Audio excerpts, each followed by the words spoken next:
नाशिकमधील लक्ष्मी ज्वेलर्स सोने व चांदीचे उत्तम ठिकाण।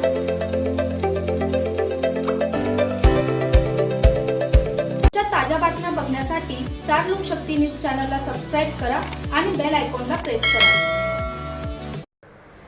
त्र्यंबकेश्वर शहराच्या विकासात आज एक महत्त्वाचे पाऊल पडले आहे। महाराष्ट्र शासनाच्या नागरी आदिवासी वस्ती सुधारणा योजनेअंतर्गत पावन गणपती वस्तीतील रस्ता काँक्रिटीकरण कामाचा शुभारंभ आज मोठ्या उत्साहात पार पडला।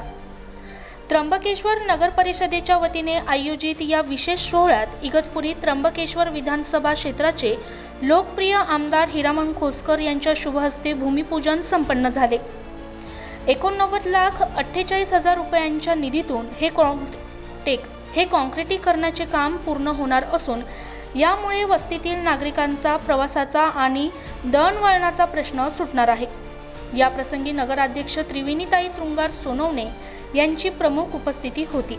त्यांच्यासोबतच शहराच्या विकासात सक्रिय असलेल्या महिला पदाधिकारी, उपनगराध्यक्ष मंजू वारुंसे, पूजा खाटीकडे, संध्या देवरे, पल्लवी शिरसाट, ललिता झोले, लीला कोरडे, जयश्री उजे आणि रत्नप्रभा कदम यांनीही या सोहळ्याला हजेरी लावली। केवळ महिला पदाधिकारीचे नव्हे तर त्र्यंबकेश्वरमधील अनेक दिग्गज नेते आणि मान्यवर या सोहळ्याचे साक्षीदार बनले।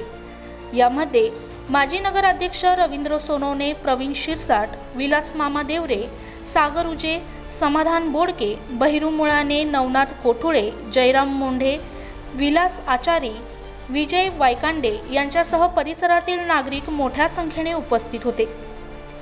पुढील 10 महिन्यांच्या कालावधीत हे काम पूर्ण करण्याचे उद्दिष्ट ठेवण्यात आले आहे। शहराचा सर्वांगीण विकास आणि आदिवासी वस्त्यांमध्ये मूलभूत सोयी सुविधा पोहोचवणे हेच आमचे ध्येय आहे, असे मत यावेळी आमदार खोसकर यांनी व्यक्त केले। ब्युरो रिपोर्ट रामदास शीतसह स्टार लोकशक्ती न्यूज त्र्यंबकेश्वर।